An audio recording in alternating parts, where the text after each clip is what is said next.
All right, I think we'll get going. So welcome everyone to our lunch with the league.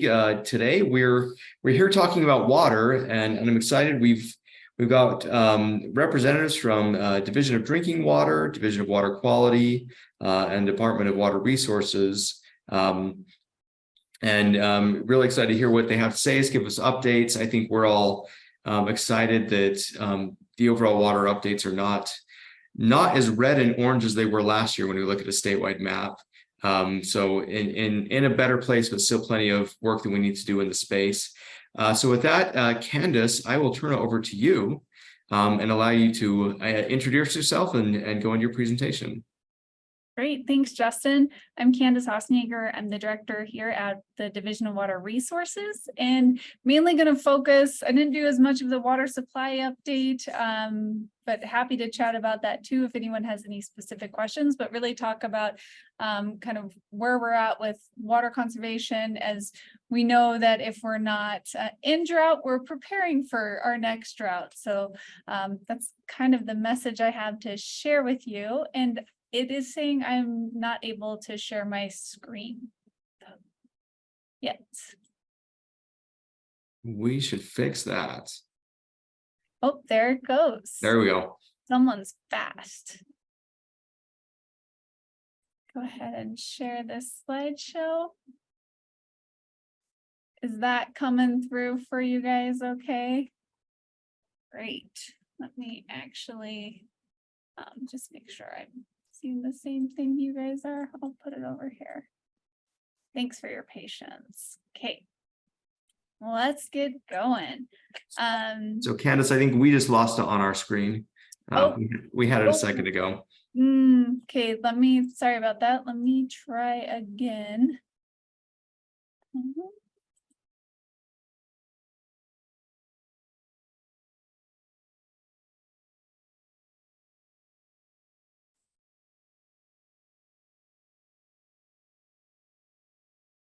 I don't use Zoom a lot, so I apologize. It's not showing me the stop share. Okay, there we go. Let me try this again. Let's share this one. Okay, hopefully that is working. Yep, we can see that. Yep. Okay. It's great. Great, thank you. Love those technical difficulties. So as mentioned, you know, when we think about using water in Utah, we're always trying to figure out how can we use less water, right?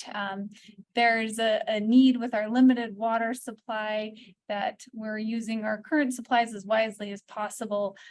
We were given the gift of this year of having not only a above average snowpack, but an exceptional, where we had record-breaking totals across the state. Our previous record was set at about 26 inches, and this year we maxed out at about 30 inches of snow water equivalent. So we had an amazing year, but we know we need to keep using it wisely because we don't want to not have it in the future. So there's a few ways of doing it. There's one through regulation, whether it's at the state or the local level, through incentives, and then through education. And so I'm just going to go through a few of these different programs within each of these categories. So on the regulation side, you know, we always have the kind of carrot and the sticks. And this, I guess, is a little bit more of the stick. We have set regional water conservation goals across the state. So you can look and find your county and see what water conservation goals are applicable to you. We also, through the Water Conservation Plan Act that the legislature passed a number of years ago, they require water districts and public water suppliers over 500 connections to submit a water conservation plan every 5 years. And really they have to have a stated goal that at least meets or exceeds one of the regional water conservation goals that are applicable to them, and then also provide some additional information. So this gives your your water supplier an opportunity to kind of look at the big picture for your area. And I wanted you all to be aware of it, just so you knew that your area may have a water conservation plan that you might want to familiarize yourself with. So it's a great tool that I was actually just looking at another area in the state today about it. Secondary meters, this has been a big topic the last couple legislative sessions, or the last several actually. And it goes to that whole idea of we really can't manage what we don't measure. And so we really need to measure all of our different water uses, and where secondary water is this untreated water that's being applied to lawns and gardens. We found when we put in a meter, it saves between 20 and 30%. So when we estimate all of the secondary connections across the state, this could save almost 54,000 acre feet of water. So pretty amazing. The legislature also appropriated a significant amount of money to be invested into secondary meters. Grant funds that have been available the last several years. And then also the requirement that every secondary meter connection, every secondary connection needs to be metered by 2030. Here's some information on a website you can get more information at, and also contact for our secondary water grants team. And if you have any specific questions about that and in your area. Another element that came out of the last general session, legislative session, is really water for the general plan. And this is requiring, municipalities and counties to include this water preservation element in this, how it ties in with our land use element. So it includes what is the effect of water demand, reducing water demand, how do you eliminate wasteful practices, regional water conservation goals. If you're in this Great Salt Lake drainage, you have to consider how it might impact Great Salt Lake. And so this applies to all counties, so all 29 counties and municipalities, except for those in the 5th and 6th class, or 5th class towns. And it has to be adopted by December 31st of 2025.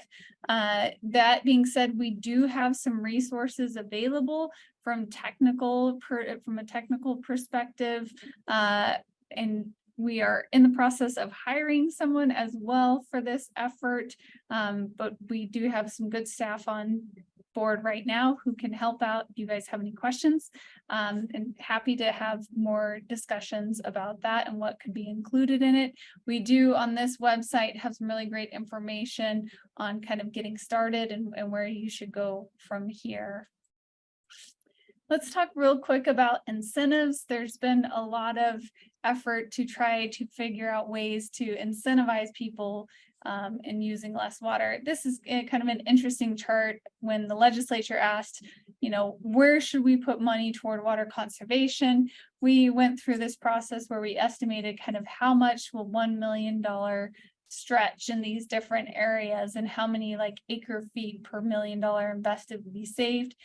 Secondary metering is one of the higher ones, or secondary metering is one of the higher one, along with smart controllers. So both of those have been done. So we do have a smart controller program, and I have an additional slide on that where your residents can go get more information about rebates, but also including smart controllers, landscaping incentives. They are one of the most expensive ways, but they do, once you remove your lawn, it does have a lasting impact. So this has some assumptions built into it, but kind of an interesting slide of where we can invest money. So at utahwatersavers.org, we have currently 2 rebates available statewide, and that's the toilet replacement. So these are for dated toilets that need to be upgraded to higher efficiency, and then the smart controller rebates. We also have our new landscaping incentives that are applicable in areas that have adopted water efficiency standards. There's more information at this web, or that's not the right, that's a great place to go to get information about the landscaping incentives, but I can also when I jump off, provide a link to where you can find out if your city is eligible, and if you guys have adopted the water efficiency standards. But yep, that's a program that's ongoing. I've heard that we already have like 1,800 applications, so it's a pretty popular program. Education is another great tool for water conservation. Wanted to make you all aware of Utah waterways, which this came out of this last legislative session that with HB 309 that created a new nonprofit called Utah Waterways. So I've spent the last couple months of my life, not the whole time, but working to establish this. We had our first board meeting yesterday, actually, but this is really trying to create an entity that's really communicating water, not just water conservation, water quality, agricultural water use, really a broad spectrum of ways that we use water in the state, and how do we better educate not only ourselves, but also the general public, and how do we get that information out there. There was an appropriation of $2 million one time this year and $1 million ongoing. And we're looking to hire our executive director. Our job announcement just closed yesterday. So that is moving forward, and excited to see where that goes, and potentially that all of you could have materials available for your use to distribute as well. Growing Water Smart, this has been a really fantastic program as we're trying to integrate land use and water planning. We bring together key staff from both the land use planning side and the water planning side together into a 2.5, 3-day workshop where they come out away with an action plan of how to better integrate it. We've had 2 workshops so far.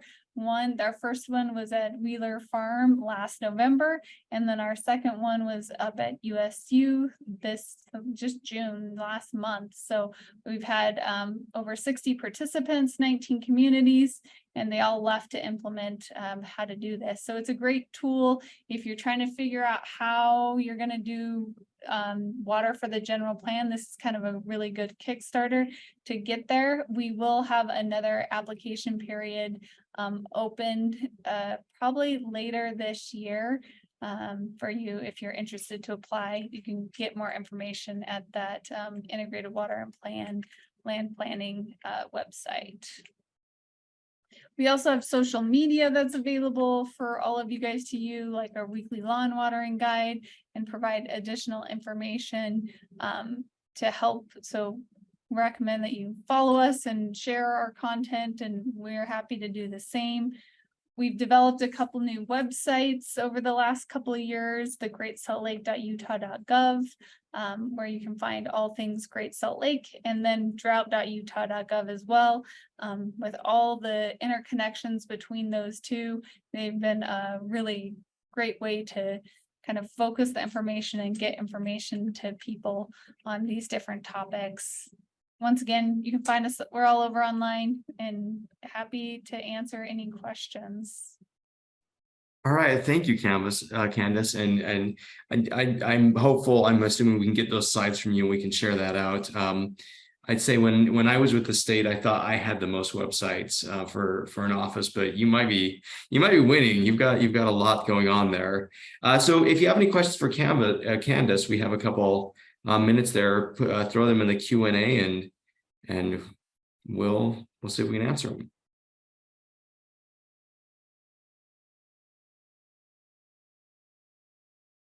And if you think in a minute, we can come back as well. Candice, I don't see any questions, so I think you're good to go. We will turn the time then to Tim Davis with drinking water to tell us what he has as far as updates and answer questions there if we have any. Thanks, Justin. Can you hear me?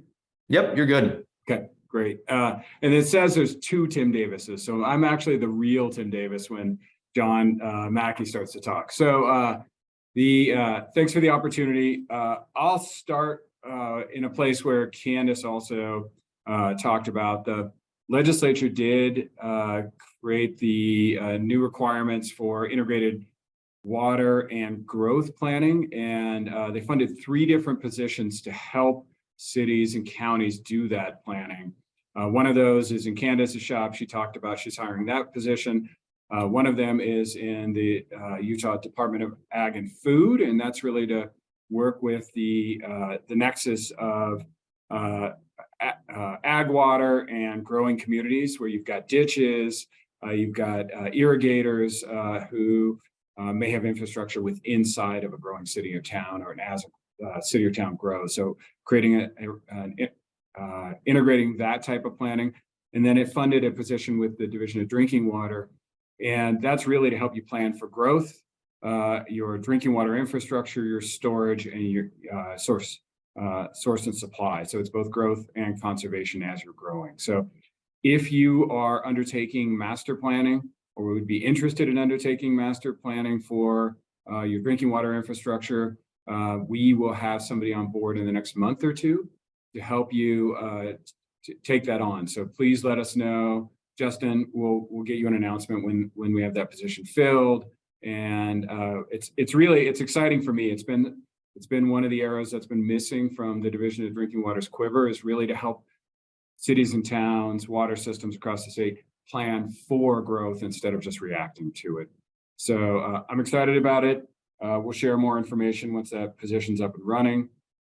Second piece is the legislature also fully funded, or gave us additional and adequate matching funds to ensure that we can secure all of the bipartisan infrastructure law drinking water funding for the state of Utah.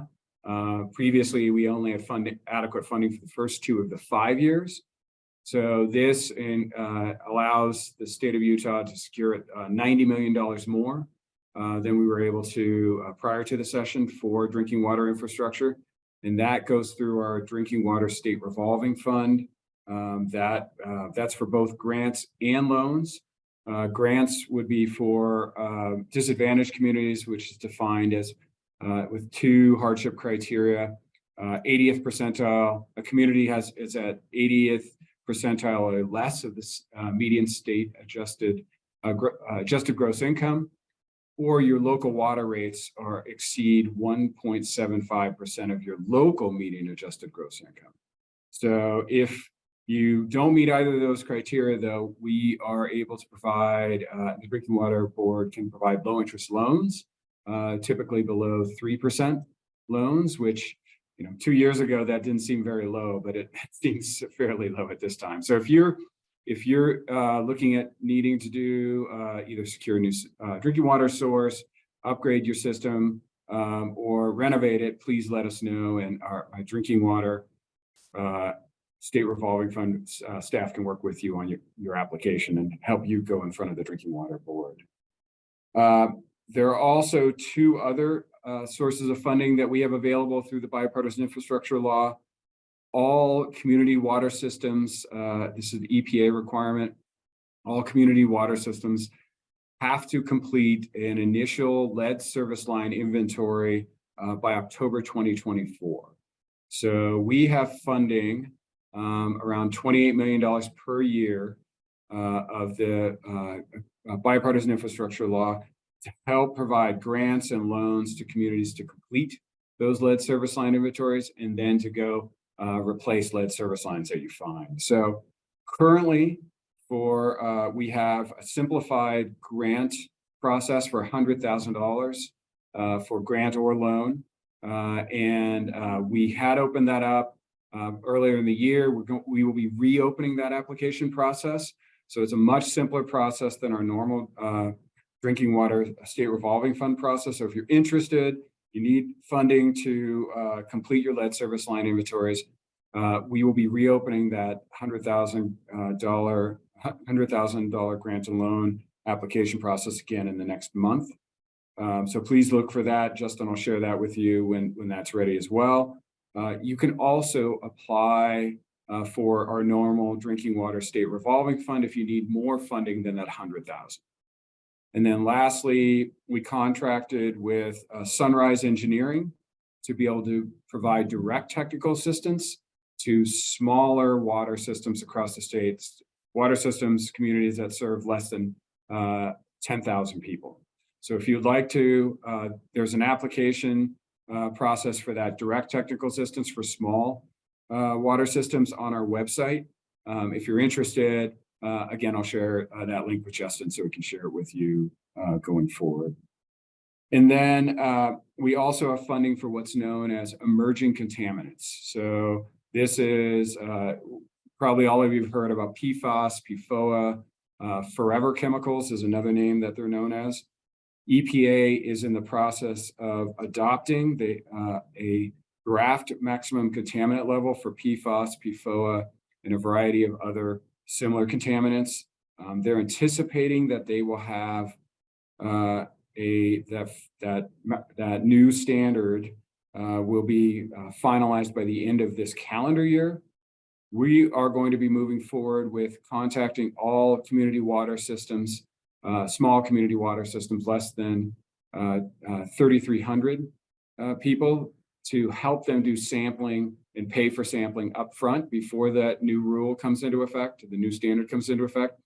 So then they know whether they've got PFAS or PFOA above those levels, and we can then help provide them funding to either add treatments, connect to a different system, or find a new source of water. So we'll be contacting all community water systems, again, that are 3,300, serve 3,300 people or less, and offering to pay for sampling upfront. So when EPA's new rules come into effect, you know if you would be under them or over them, and we can help you address it upfront. Lastly, what I would hit on today was a month ago, we sent out draft rules for informal comments. And Justin, you and I had talked about these draft rules previously. The rules as it relates to cities and towns, I mean, the goal is to make they're a comprehensive rule rewrite. They are really trying to make our rules clearer, more consistent. And they're trying to make it so it's easier for community water systems, cities and towns to grow your water system logically over time. In the past, it's been unclear that if a community water system or a city or town, you designated your own service area for your drinking water infrastructure, whether or not someone could come in and establish another public water system with inside your designated service area. This creates a presumption that they cannot create a new public water system within your locally designated service area unless I as director approve it. And that presumption is that we're not going to approve it unless there's some mitigating circumstances. So it'll help ensure that as your cities and towns grow and as your water infrastructure grows, that growth will become part of your public water system and not have competing or just water systems within your locally designated service area. Then there are other provisions in those draft rules. We're rewriting our pump rules, our source water protection rules, and then we're requiring all water systems to identify where you provide water to a bulk meter that serves a distribution-only water system that serves 15 service connections or more within 2 to 3 years after the adoption of the rule. That allows us to bring those distribution-only water systems that are legally public water systems into compliance. And then we're balancing our regulations based on the risk that those water systems provide or pose. So I'll stop there. I know that was a lot. I'm happy to answer any questions. Tim, thank you for that. My takeaway is if you're doing something with drinking water and you need some funding, you should be talking to Tim. Yes. And we'll share out that information as we get it. But yeah, are there any questions for Tim? Feel free to put them in the Q&A or put them in the chat. And I will say, we got a question already. Here we go. So Tim, I'll read. So, hi Candice and Tim, thanks for the great presentations. Is there current coordination with the Department of Workforce Services as far as the housing requirement for cities and the availability of water resources? It feels we're being pressured to both sustainably grow and conserve, and it can be a struggle at times to meet both requirements? I think I can answer. Candice can jump in too. I'm not sure. I don't think we are working with the Department of Workforce Services. I know that my division is not, but I think it's a great idea because you're right. We're trying to do both. And as I'll just speak from also the drinking water operator, a certified drinking water operator. One of the things we need as we're growing is each of you, as your cities and towns are growing, you're going to need more operators. So we have talked about how do we provide those. We're streamlining our process to make it easier, to get operators certified and to make sure that you've got the operators for your system as you grow. But other than that, I don't think we're in contact with Department of Workforce Services on this. Yeah, I tend to agree with you, Tim. I do think it's a great idea, Amy, and I appreciate the thought there. Because it kind of goes back to that whole integrating land use and water planning, as we are feeling these pressures from all of these different sides. How do we work better together? And I think it's a great point that you brought up is we need to do it from the state level as well as from the local level.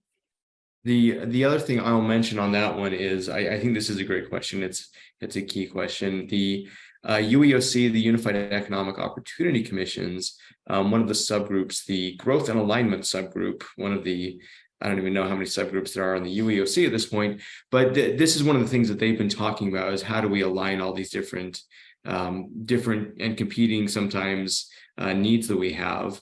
And so there are some efforts being made to try to look at that. It's a struggle, but I appreciate those responses. And Amy, you're right. This is the struggle all the time. The other question that was in there was, what is Tim Davis's contact info?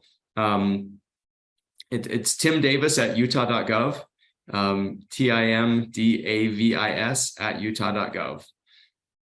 It's glorious to have a very simple name for a simple person. So it's good. Look at Candice's name. It is not simple and she is not simple. So it's for me, it's simple. I will also give you you're welcome to call me. The only number I have on our website is my cell. So it's but I'll give it to you now as well. 385-226-6511. So 385-226-6511. Feel free to text or call if you need anything else as well. And yeah, I don't know if there's anybody whose name I've heard said differently more times than Candice's over the course of even in the same meeting sometimes. It's fun. It's fun. It means rabbit hunter, so it's a simple meaning, but hard to pronounce. That is exciting. All right, any other questions? And again, Phil, you can, if you think of a question in a minute, we'll come back, but we will pivot over to John Mackey, who has put his real name up there, no longer the other Tim Davis. So John, take it away. Thanks, Justin. I can't take credit for changing it, but whoever did the magic, I appreciate it. My name is John Mackey. I'm the director for the Division of Water Quality. Let me be bold here and see if I can share some slides.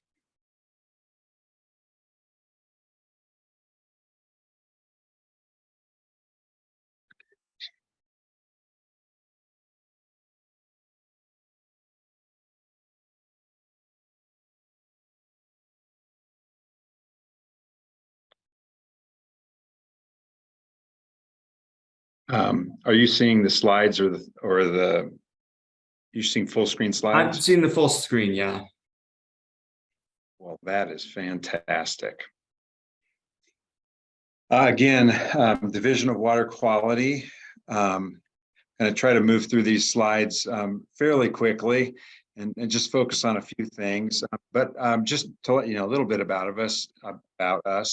Our mission, safeguarding and enhancing Utah's water balance regulation. That regulation is really the Utah Water Quality Act, which incorporates the Clean Water Act, which is, of course, EPA's laws. And the idea of the Clean Water Act is, you've all heard fishable, protect water so that it's fishable and swimmable. That's a real good summary, simple way of describing what we aspire to, but how do we get there? And the three tools that we really have are, regulation. I sometimes call it the stick, but some people don't like it when I call it the stick. Incentivization, the carrot, and then, some newer areas trying to work within market forces to also encourage benefits to industries and municipalities and citizens through their efforts to provide clean water. We have a great need for clean water in Utah. One of our programs is that John, is yes. Sorry, okay. It looks like we're seeing your full screen, not just the slide deck. Okay. Let me I think if you just hit the from current slide. see if that does it. Oh, There we go. Yep, that did it. sorry about that. That's much better, right? So part of our charge under the Water Quality Act is to determine are our waters in good condition with respect to their, often their chemical, biological, physical characteristics in conjunction with their uses. And we go out and do a lot of monitoring of really every water, every segment of stream, every lake in the state to assess its condition. And we assess it for, the major uses: agriculture, drinking water, recreation, and as habitat. And we have a number of parameters that we use to describe if the waters are suitable for those uses. And what we find when we, go out and do this monitoring work, which consists of somewhere around 15,000 water chemistry samples a year, that produces, since we get more out of one bottle a sample than just one sample, about 60 to 80,000 analytical results a year. And when we analyze those data, we find that about a third of Utah's waters are, for one reason or another, not meeting their intended uses. And so we work through a number of our programs to find ways, whether it's through regulation or whether it's through incentives or whether it's through market-based approaches, to work to improve those waters. One of our biggest permittees is municipal wastewater treatment. And this is really where most of our money goes. We do a lot to incentivize a lot of sectors, but the bulk of the money really goes into municipal wastewater treatment improvements. And as Tim spoke, we have a financial assistance program, loans and grants, funding to assist municipalities with sewer improvements, new sewers, wastewater treatment plants, wastewater treatment plant upgrades, a myriad of financial assistance programs. The fund is in high demand. We just completed a round of applications. That application period closed June 1st. We had $78 million worth of requests. Today, we have about $11 million in available funds for fiscal 24 and about the same in fiscal 25. So you can tell that we certainly don't have enough funds to be able to support that need. We work tirelessly with other agencies, including Tim's agency, a Community Impact Board, Rural Development, which is out of USDA, who also have similar funding arms to help communities come up with the ways to put together financial packages to be able to affordably do their water quality projects. And it's a big job. And this $78 million in requests is really just sort of a scratching the surface. One of the things that we do under EPA's direction is we do a survey. It's called the Clean Water Needs Survey. We do that. It's not always consistent, but about every 4 years, about every 3 to 4 years, EPA asks us to do this survey. We go to all the municipalities and try to get them to work up their needs, their financial needs for upkeep and improvement and expansion of their wastewater utilities for the next 20 years. So it's a really major effort, and we just completed that effort. All the data from Utah are into EPA, and they've started to summarize some of the results back to us. We send surveys from 326 facilities participated, and that's in the 90% percentages of return on our survey, which is fantastic. And the big number is $9.6 billion worth of infrastructure need for wastewater, sewer, non-point source, and we call decentralized, so small community systems for the next 20 years. So there's a very large need. We did have some help. Tim also told us about some additional funding that he received from the legislature last year to help with his financial programs. It's in the form of matching funds. Under the bill or the IIJA, the Infrastructure Jobs Act, EPA provided us some additional funding, but it required that we bring a match to be able to receive all of that funding, and the legislature made good on the need for that match. This slide is something that many of you have probably seen before. This is really a good single picture of why we keep improving our wastewater treatment facilities. And this is just a graph that shows population in Utah against year versus BOD, which is a measure of pollution that is put into streams. And you can see back in the 50s, when we didn't have much infrastructure, all of our waste went into the stream, and so it was fairly high. And then we built treatment plants through the 60s, 70s, and 80s, and we really reduced that, even though our populations were continuing to go up. But as our populations continue to grow, even though we're treating the heck out of that wastewater, the amount of this BOD chemical is still going up and up by virtue of the population. So this means we have a greater and greater need to treat our waste to a higher level to hold even. So that's really the big driver between for a lot of our infrastructure growth and this rising load of pollution. I spoke about our funding process.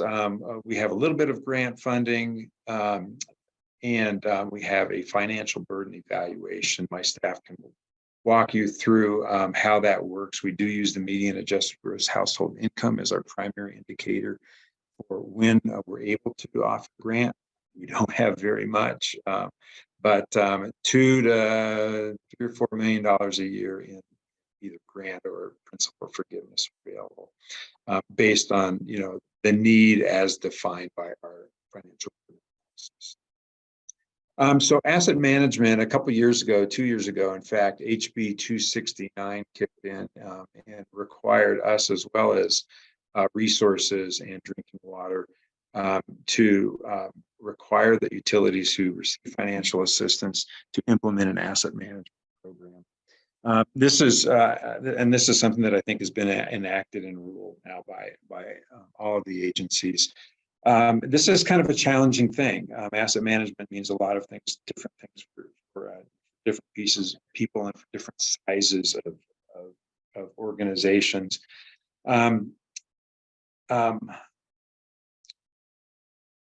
I guess I just want to say that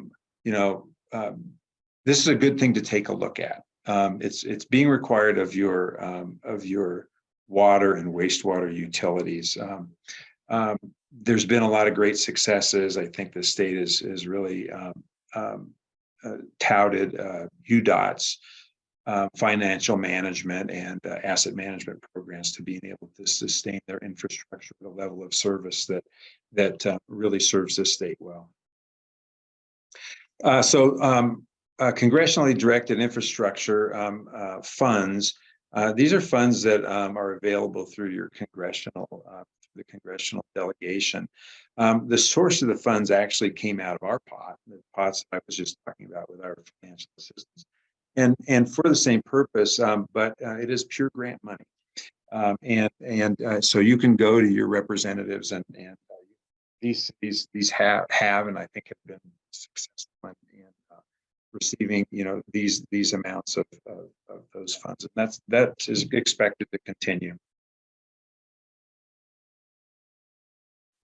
Just briefly on stormwater, just want to point out that everybody has stormwater, even if you don't have wastewater treatment, it's really a difficult animal for us in terms of our ability to protect water quality.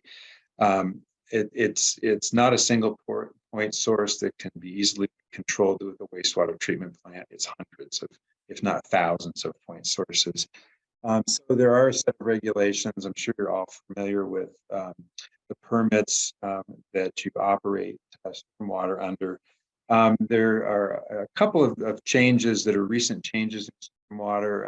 I think on the Wasatch Front in Salt Lake Valley, there's a new requirement that has been incorporated in those permits as a result of an E. coli TMDL determination, and your MS4 administrators are all well aware of that. Some additional monitoring is required. I will point out spills. We are very much my division is very much involved in responding to spills. We are not first responders, but we do work on making sure that spills get cleaned up. Average 2 spills per day are reported to the spills line. 801-356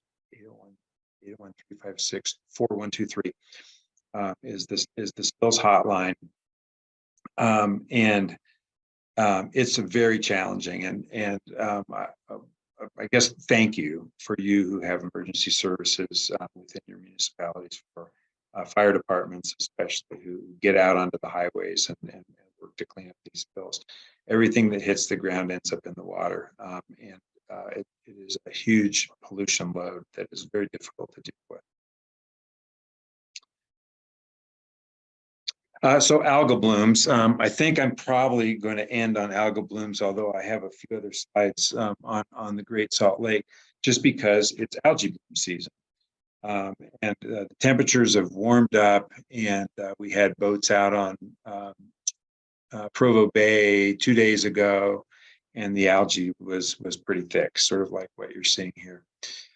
We've had 1 death already down on the Virgin River as a result of benthic harmful HABs, which are not a new thing, but more recently identified as a problem. These algae that grow on the bottoms in the benthics, and dogs get into, particularly dogs and other animals, and they tend to eat them, and we have dog deaths every year.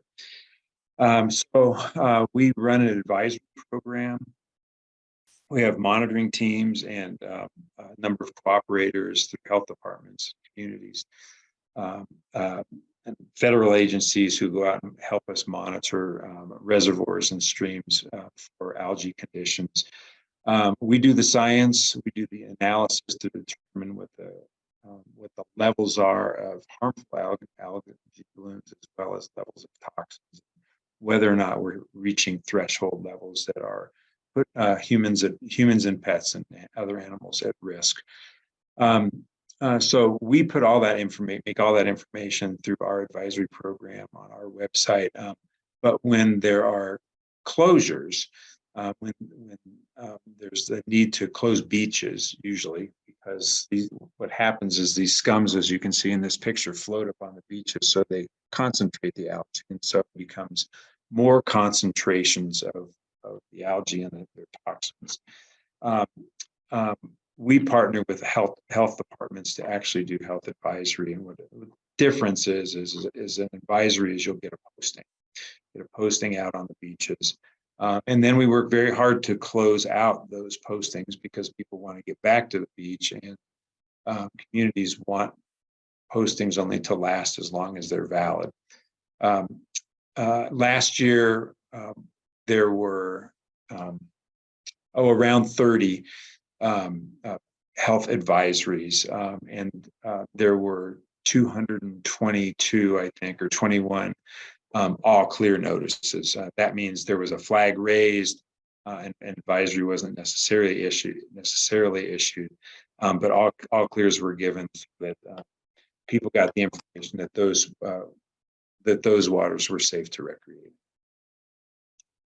I think I said we're expecting another big year for harmful algal blooms. And Justin, I think I'll quit right there, unless people want to, and leave it up for questions. Okay, sounds great. Thank you, John. Yeah, any questions for either John or back to Tim or Candice as well?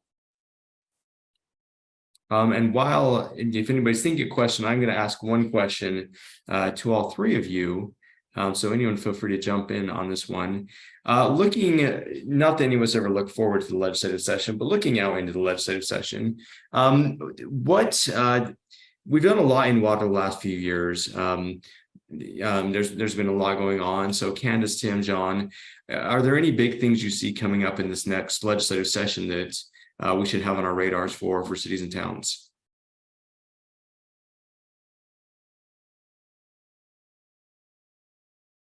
Tim, you want to go first? You look like you're ready to. Go, Candice, go ahead. Well, I think we've had a couple of really big years for water, right? Or just over $1 billion been appropriated the last couple of years. And we're in a better water condition. So I think a little bit of the pressure is off. Based on the UEOC meetings I attend for water and energy, energy will probably take the cake. I would say there will be a lot of legislation focused around energy.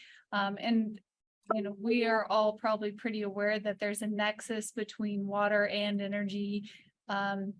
And so water is definitely still going to be a discussion point. And, as much as resources are available, we'll probably continue to ask for some additional resources for items like dam safety, aqueduct resiliency. So those are a few. Also looking to do some more growing water smart workshops. But I think the big things will be more on the infrastructure side for water. That's kind of where I'm seeing at it, but I would be interested in Tim and John's perspective. I'd agree with Candice. It seems like it's going to be the two things that I so far am hearing are water infrastructure. I mean, even though we talked about funding, we're already going, like I said, we're already appropriate, or the Drinking Water Board's already allocating out towards the 4th year of the 5 years of the bipartisan infrastructure law. So we're going to be, while we have additional funding, we're going to be done with funding well before the end of the bill, just because of the need. And I think there's probably going to be additional legislation building off of what Candice talked about, the integrated land and water planning. But how can we, as agencies, state and local water agencies, how can we better coordinate together? I think that'll be constant conversation. Yeah, and I'll just agree with Tim on that. I think there is a lot of interest in making sure that we and others in the water agencies are communicating better than ever, coordinating our efforts, our work, and our funding, so that we're getting the best bang for the buck out of our funds. Let me just add one other thing, because I wanted to say it during my little spiel there. In the last session, we had HB 349, which affected wastewater reuse allowances And I just want to remind folks, I mean, that basically, if you don't know, I mean, what that law says is it limits communities within the Great Salt Lake Basin, if you will, in their ability to reuse wastewater treatment, use treated wastewater. And probably important reminder is there are some allowances or off ramps in that statute, but there's a clock ticking on a lot of that, and it's a November 1 deadline to get applications in to the state engineer for your reuse projects, and so probably I'm going to speak for Teresa. It probably is a good idea, the state engineer that is, for you to work to get those in early and don't bombard those all in at the last minute. I think that's a good call. We'll put out a reminder on that to everyone as well. John, a couple questions that are up here in the chat for you. One, I take it anyone in the state, regardless of location geographically, can use the spill hotline. Same number for everybody? Yes. Okay, so that number is good for everyone. Second one, with these algae, I take it humans or dogs need to ingest them in some way. And are there good resources to help people learn to identify them on site? Yeah, I think there are. So one, the benthic algae that are causing death are being ingested. And I think that is the biggest concern. You know, there are irritants if you swim through or wade through thick, intense habs. You may very well have skin irritation as well. But ingestion is the main pathway that we're concerned with. Resources, yes, there's a lot of resources. Poison control takes an important role. They have resources. You can certainly go to our website and get some information on helping to identify.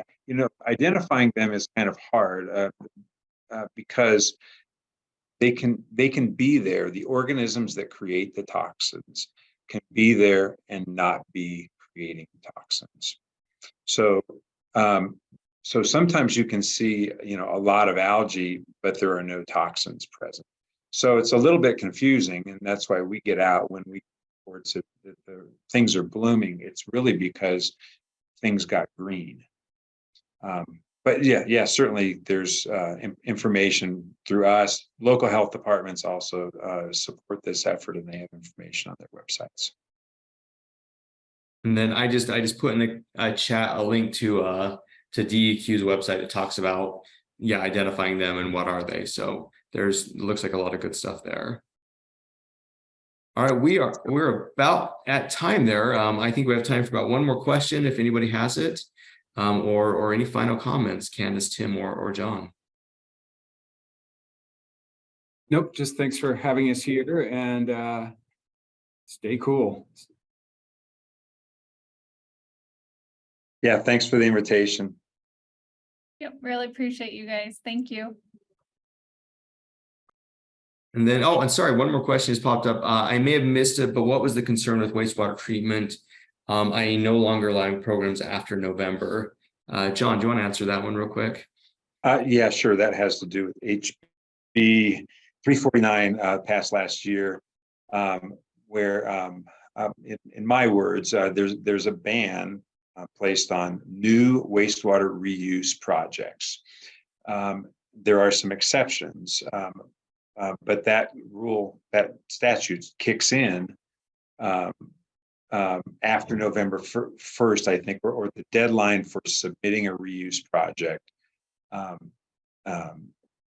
ahead of that ban is November 1st.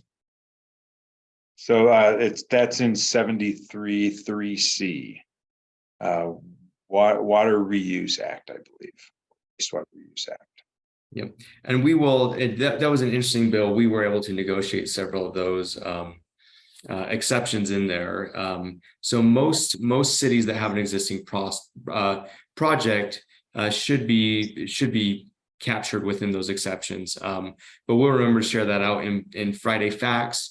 just as a reminder to those cities involved there. But Candice, Tim, and John, thank you so much for taking the time today. And not just today, but just so everyone on the call knows, they're always willing to take calls and answer questions. So, thank you for everything and appreciate the time.